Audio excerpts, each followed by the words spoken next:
Good morning, and thank you so much for joining me for Daily Spark with Dr. Angela. I am your host, Dr. Angela Butchester. You know what I like to do on my show. I want to enlighten you. I want to inspire you. I want to empower you to become your best self. Now, Scripture reminds us that the tongue is a small thing that makes grand speeches, but a tiny spark can set a great forest on fire. And today, I'm fired up about my author guest today, and her name is Anttonia Barten, and we're talking about her book, Bohemian Daughter Family Quest. Now, I am intrigued to know more about that book, and if you see the cover, it is a beautiful, beautiful cover, and I think that you would want to know more as well. Now, you know what I'm going to tell you. Go on, get comfy, get cozy, get your coffee, or get your tea, because we are about to get started. Good morning, Anttonia. Thank you so much for being on this morning with us. Good morning, Dr. Testa. How are you? I am well. Thank you so much for being able to spend some time with me here on the show today. I can't wait to talk about your book, but before we do, my listeners know that I like to do a little bit of background on all of my authors, and that is I ask one question. Everyone gets it, and that is, what makes you you? So what makes you you? All of the things along your life, has anything stood out in particular, any gem, any jewel that you've taken along the way that helps you be the person that you are today? I believe what makes me me is Anttonia was born in Prague, and Anttonia went through the Russian invasion and occupation. She witnessed a lot of violence. Along her life, she's come into all different situations, some of them dangerous, but she's always got through, and I believe that there is a higher power that has protected me through all my life. I've been called a tough, I've been called strong, and that's because I have had to go through these situations. And I pray to God that my book can help others who are in a similar situation as myself. Absolutely, absolutely. And you know, I have to agree with you that many times along the way, the things that have happened to us are there in a way so that we can learn certain lessons, so that we can become the strong people that we need to be. You know, I have done sermons even talking about the beauty of the palm tree and how it has learned to bend in the wind when the weather comes and it's tough out there. It bends, but it does not break, and how we need to learn how to be that type of person as well. I agree with you. I agree with you there. Now, for someone who has lived through an occupation, for someone who has made it through a time where there was a big something going on politically. Many people would say that here in the States we're living through something big that's going on politically. Do you think that has affected who you are as an individual as far as having a bigger voice or choosing to have a voice in what's going on in the first place? Absolutely. And I liken the COVID-19 situation. It has similarities to my experience during the Russian occupation. And what I've taken from that is that we have to stay strong, and we cannot become paranoid, and also not to, don't be complacent about it. We have to ride out the storm, and endurance and motivation is the key to this. Just stay calm. It is a dreadful situation. It is most horrific, but staying calm and persevere, we will get through this.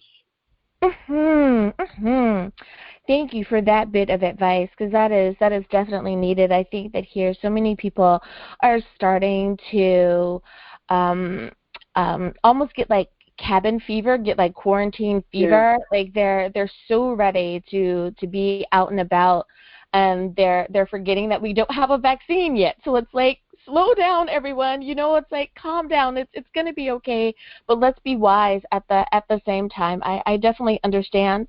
Now, being an author, is that something that you've always wanted to do, or did you find that was just the next logical step on your life path? Well, Dr. Chester, it's like this. I've always loved English. I've always had a love of books, always. But my friends and family told me for years and years to write this story, because everyone has a story in their lives, but this story is unique because it has Europe. Then I had to come all the way to Australia. So I was told to write this book, but it took years and years for me to actually sit down and write it. And even then I was a bit anxious and fearful, because I'm putting my story on the line and I'm exposing it to the world. Yeah. I don't think that people realize how exposed many times authors feel about their work. They don't understand that it's kind of your baby. You have taken time, you created it, you've nurtured it, you take good care of it, you protect it. You want to hear people's praise about it, so you took time to really cultivate it. So I can understand that as well. Now, the title of your book, Bohemian Daughter Family Quest, did you find that the title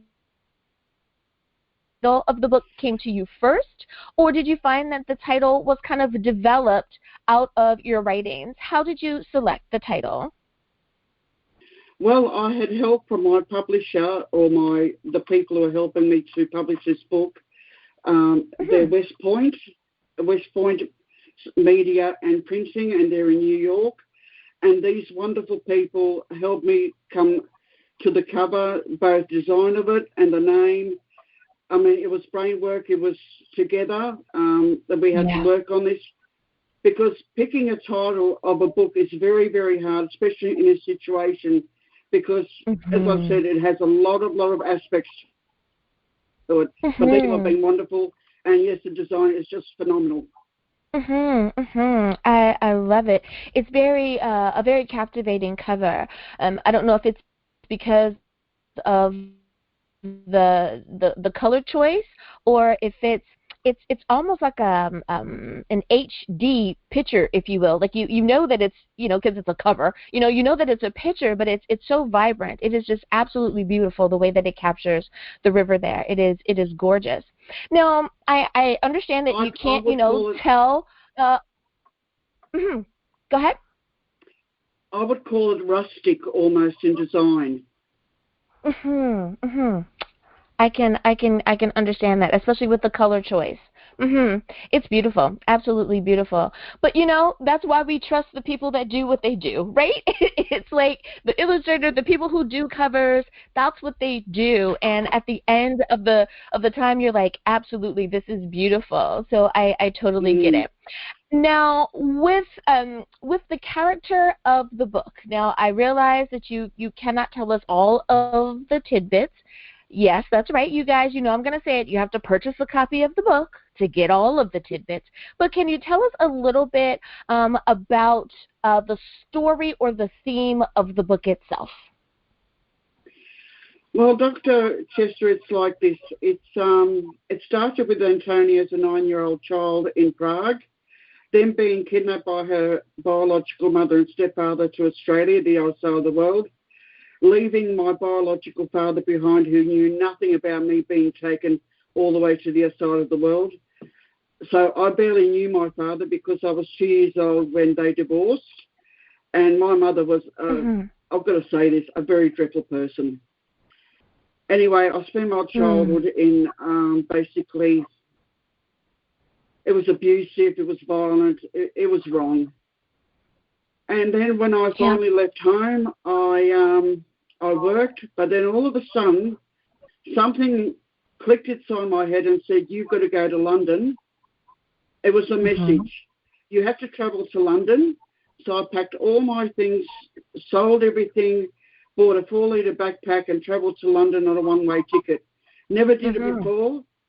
I was nervous, I was scared, but I met people along the way who I stayed with. So the book also explains my travels, my adventures. Yeah. But little did I know that little voice inside my head that coming from God was actually to meet my father. Yeah.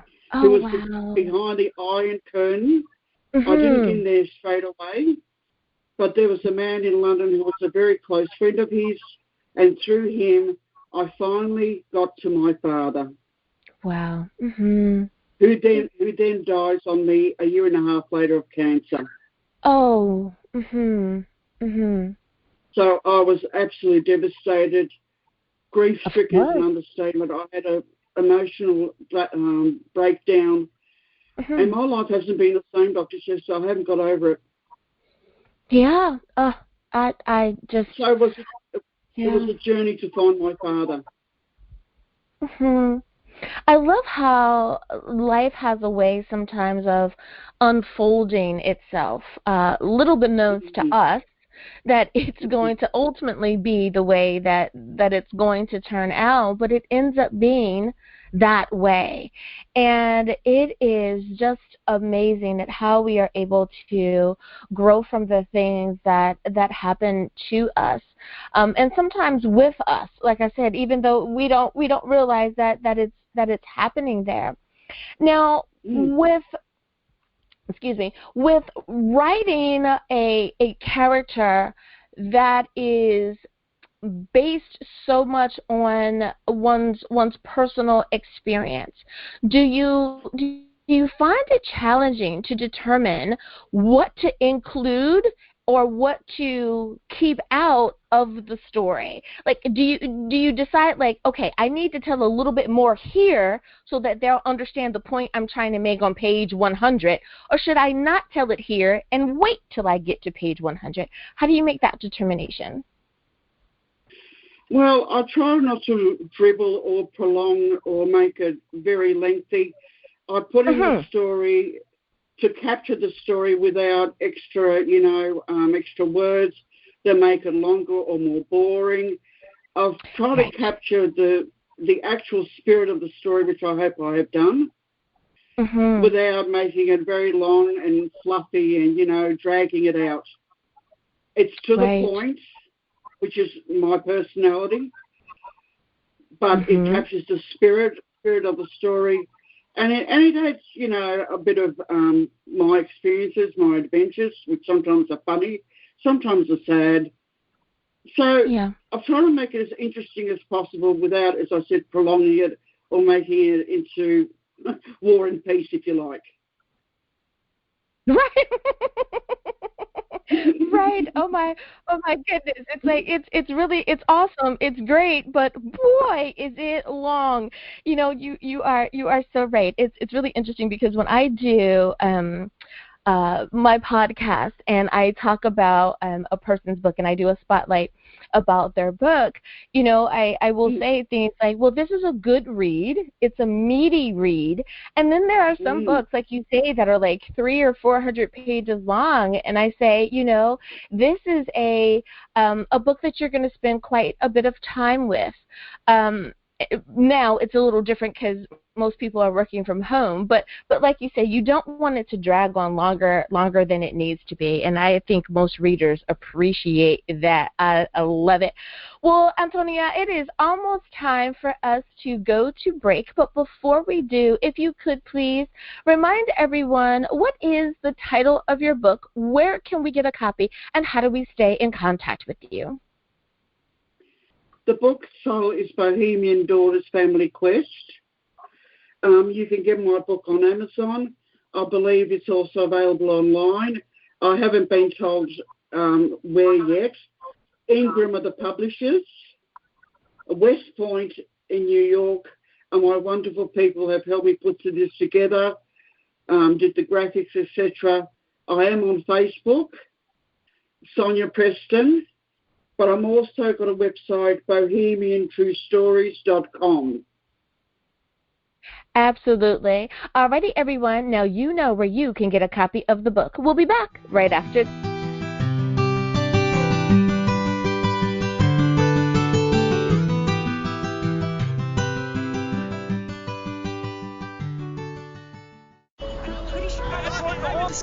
No, just a sec. What would it look like if we listened more? Could the right voice, the right set of words, bring us all just a little closer? Get us to open up, even push us further? It could, if we took the time to listen. The most inspiring minds, the most compelling stories. Download Audible and listen for a change. Hi everyone, Dr. Angela here. Did you know that Daily Spark is now on Facebook? That's right, you can visit with me at facebook.com/Daily Spark with Dr. Angela. I want to know more about what you're thinking. I'd love to know, which interview did you find the most entertaining or the most informative? I want to talk to you, and I want you to be able to talk to me. Simply visit facebook.com/Daily Spark with Dr. Angela.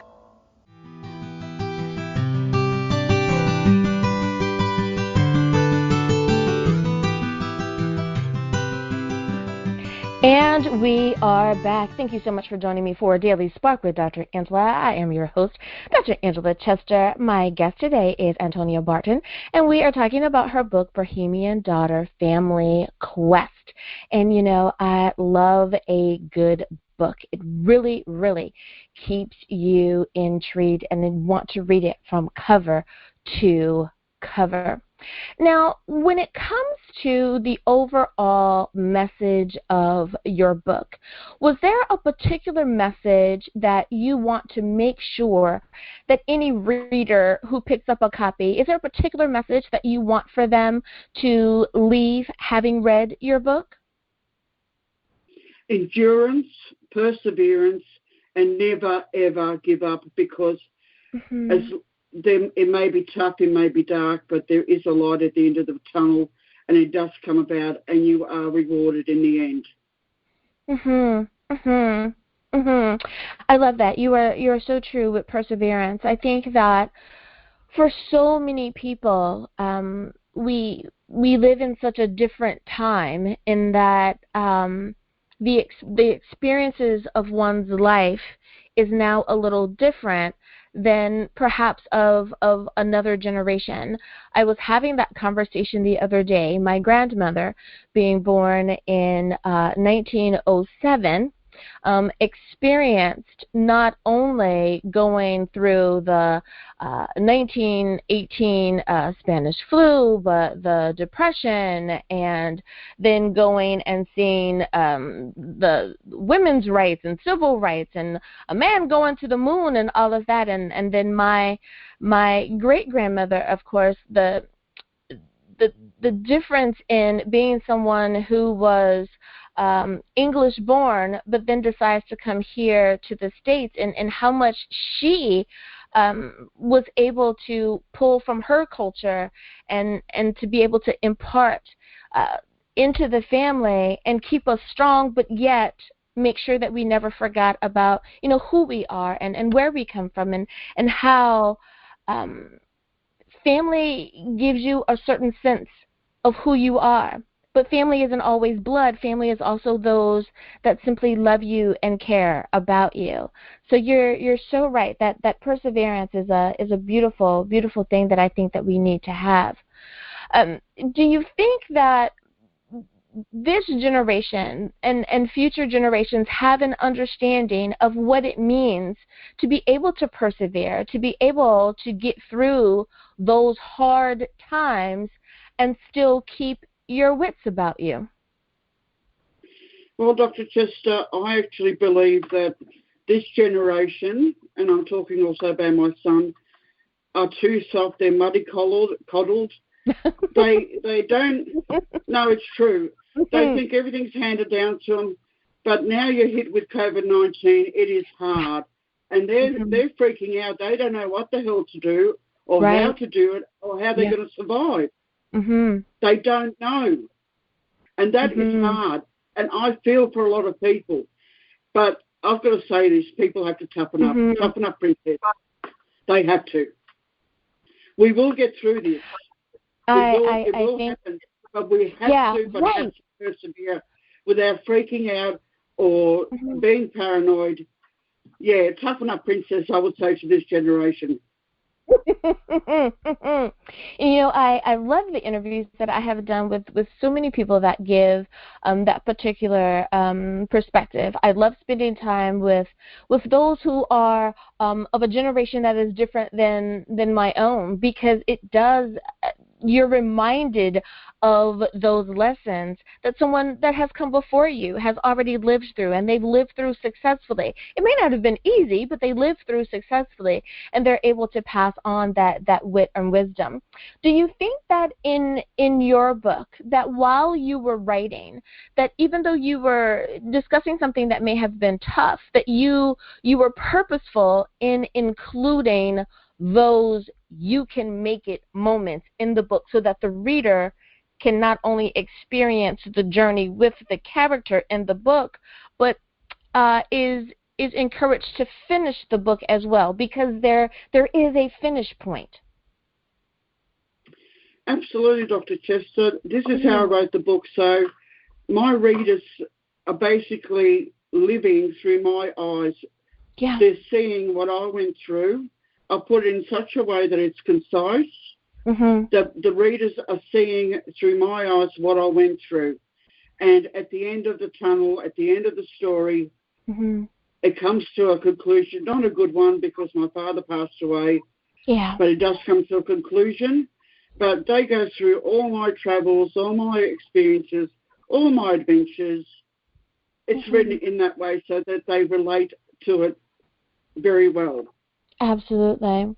Now, did you find that there were some portions of the book that were two sides of the coin here, that were easier to write, other side that were perhaps more difficult to write? Well, the easiest part to write was, I guess, the Prague invasion. That has been imprinted in my brain. But look, I was mindful of my readers and trying not to bore them about all my travels and adventures. So that was a little bit harder to read. Of course, there was a lot more adventure and excitement in my life. But I did include it, but I didn't want to bore my readers to death. So that was a bit hard to... Well, you know what I'm talking about. Some books go on and on and on. You go on and on and on. I love that. Well, you know, right, what you would say, oh my goodness. And you know, the readers appreciate that as well, because it's the same way when we're watching a movie or even a television show where you're like, come on, you know, and it's like they're dragging it out. I guess they need to go to commercial, or they're trying to kill time, but you can tell, and readers appreciate it when the author doesn't do that. So I think most people are like, oh, thank God, she doesn't make it longer than it needs to be. Now, for so many authors, there is a target audience. Would you say that you had a particular audience that you were writing the book for? Was it just for adults, meaning like anyone who, let's say, perhaps is over the age of 30? Or were you writing it to include our younger people, maybe teens and young adults as well? Or is it for everyone? Or do you think that you need to be of a particular age to be able to enjoy the nuance that you've written into the book? Well, I'm hoping that it would appeal to all ages, especially the younger generation, where they can learn a little bit about what happened in Europe in '68. Yeah. It's targeted also towards historians, universities. But its main target is family. That was my foremost thought. It's about family. Family is very important. I mean, this was a journey to find my father from the other side of the world. And after 20 years, I finally found him. Yeah. And with that, I came to know my stepmother, my half-sister, my half-brother in Prague. So it's about family. It's about finding family. That's the biggest target. But, I mean, it's historical. Younger people should read it because it will teach them a bit about what happened in Europe. And history has a very important part in our life, because from history we are what we are, and we can take from history lessons that need to be learned right now. Very good point. You are correct with that. Now, for so many authors, they have a particular understanding of what it means to. Well, let me back out a bit. Most of the time, when you talk to someone and you use the word success or successful, people have a certain image that comes to mind, and it's, what does it mean to be successful? It could be the big house, the fancy car, designer clothes, whatever it is for each individual. My question to you is about literary success. What for you is, what does it mean to be a successful author in your eyes?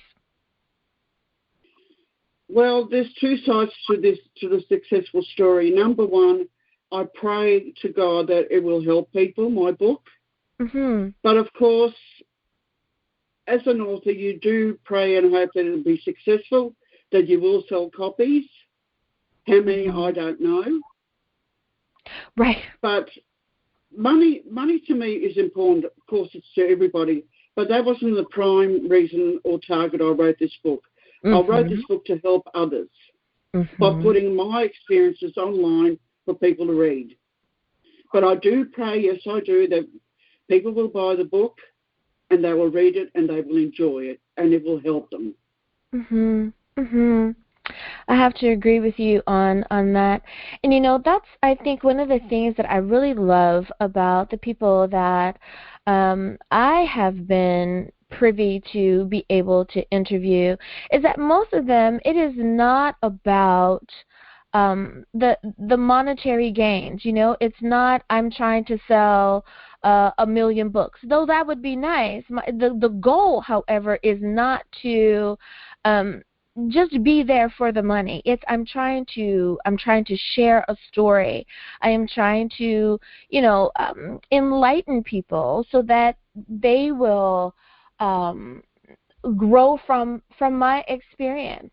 I think that that's really important, and that's one of the reasons why I say to enlighten, inspire, and empower people, because we can all learn from each other's experiences. Perhaps you may have a different experience than I have had, but that means that you have a certain amount of wisdom when it comes to that area.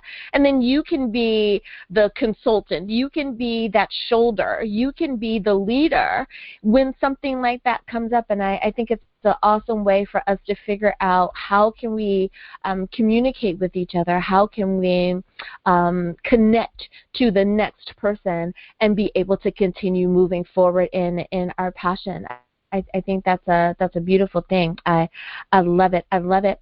Now we have about a minute and a half or so left in the program, but I want to kind of open up the floor for you, if there is anything that you want to share with our listeners, or if there's a bit of wit and wisdom, I like to call them nuggets of wisdom that you would like to share. I leave the floor open for you to share whatever is on your heart and mind with our listeners now.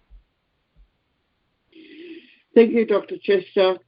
I would just like to say that, as I said, every human being on this planet has a story, and every story is very important. And I would encourage people to get their stories out if they can, but I will encourage them to please read my book. As I said, it's a true story. Everything in this book is true. Nothing is made up. I have put my life online out there for the world to read, praying and hoping they will help others, but above all, enjoy the book. And there will be a sequel, and the sequel will be more dramatic than this one. But again, it's true. There will be a sequel.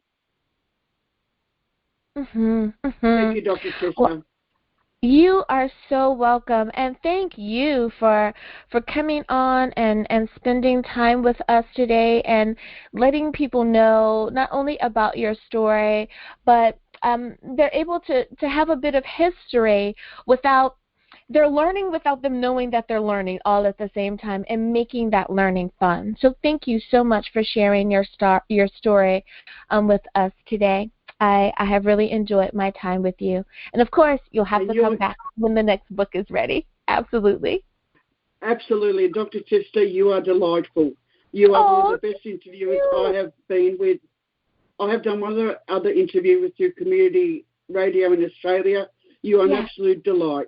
Oh, thank you so much. I enjoyed so much speaking with you. Thank you so much. And when we talk about purpose and all of that and why we are the people that we are and we do what we do, I would have never thought in a million years that I would be in the position that I ultimately ended up being able to share on radio, being able to share on TV. It is a blessing that God has given to me, but I believe we all have our purpose. Part of your purpose was to share your story and to let others know that they can do it, they can make it, and that it may seem a little dark or dim, but there is a light at the end of whatever it is that you're going through. So thank you. I appreciate your words. That's very humbling. Thank you so much.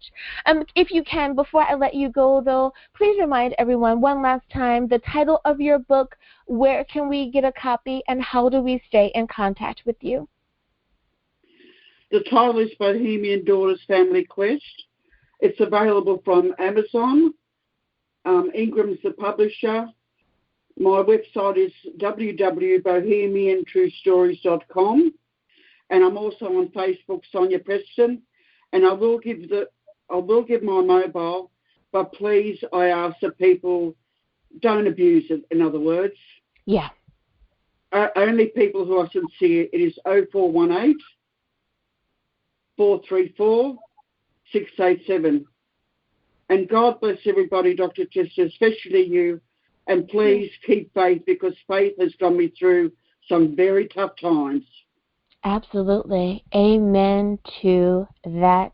Thank you again for being on the show. And listeners, I have to agree, please only call those that are seriously interested and want to talk to her. We do not, I repeat, we do not want to spam her phone number. Now, as always, I leave you with this blessing. May you continue to see God's face. May He continue to shine His grace and mercy upon you. And as always, may you remember that you are blessed, truly blessed in the Lord. Until next time, everyone, have a great day, everyone, and please stay safe. Bye-bye.